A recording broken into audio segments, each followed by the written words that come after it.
हमें inflation targeting कैसे रखनी है अकॉर्डिंग टू द मेजॉरिटी, और ये इन्फ्लेशन टारगेट हर 5 साल में रिवाइज होता है। ये बात क्लियर है? करंटली जो इन्फ्लेशन टारगेटिंग हमारी इकोनॉमी में है वो है 4% ±2%।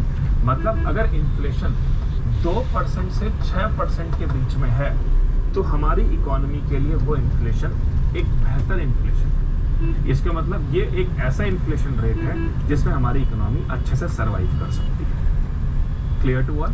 चलो, that is WPI, CPI and PPI। ये कॉन्सेप्ट बहुत बच्चों को समझ में नहीं आता और इवन बहुत सारी जगह पर इस कॉन्सेप्ट को गलत भी समझाया गया है।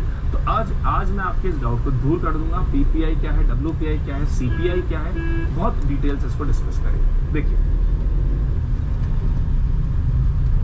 सबसे पहले ये जानने के लिए हमें सप्लाई चेन पता होनी चाहिए। तो ये हमारे प्रोड्यूसर्स होते हैं जो कि सामान को प्रोड्यूस करते हैं, ठीक है। फिर होते हैं हमारे होलसेल। देख रहे हो गाइस इस लेडी को, देन वी हैव कि मेहनत को दाद देना होगा, क्या बात है। और फाइनली वी हैव कंज्यूमर्स। ये जो प्रोड्यूसर्स होते हैं ये चीजों को प्रोड्यूस करते हैं। जैसे फॉर एग्जांपल मैं यहाँ पर लेता हूँ एक सोप। इस सोप को प्रोड्यूस कौन करेगा? ये प्रोड्यूसर, लक्स सोप है, उसको लक्स कंपनी ने प्रोड्यूस किया। अब लक्स कंपनी क्या करती है, वो कंपनी वाले बेचने नहीं जाते, उन कंपनी से बड़े बड़े होलसेलर्स साबुन खरीदते हैं। तो मान लीजिए कि ये होलसेलर्स जो हैं, ये 4 होलसेलर हैं जयपुर में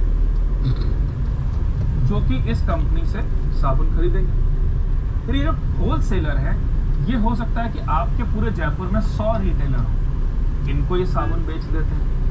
और ये रिटेलर्स जो ओवरऑल कंज्यूमर्स रहते हैं उन सबको साबुन बेचते हैं। तो हमारे आसपास जो किराने की दुकान है, ग्रोसरी के स्टोर है, वो सब रिटेलर्स हैं।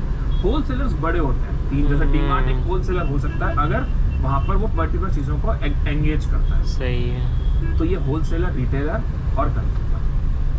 अब इन्फ्लेशन में ये कैसे रिलेटेड है? देखिए, इन्फ्लेशन का क्या मतलब है, जब प्राइजेस बढ़ जाए, और अगर प्राइजेस बढ़ जाएंगे और वो भी अगर एसेंशियल आइटम्स की प्राइस बढ़ जाए, जैसे टोमेटो, अनियन, पोटैटो, सीमेंट की प्राइस, गैस की प्राइस, स्टील की प्राइस, अगर इनकी प्राइस बढ़ने लग गई तो आम आदमी परेशान हो सकता है। तो सरकार ने 2 इंडेक्सेस निकाले। वो 2 इंडेक्सेस कौन कौन से हैं? एक इंडेक्स है WPI और एक इंडेक्स है CPI। ये होता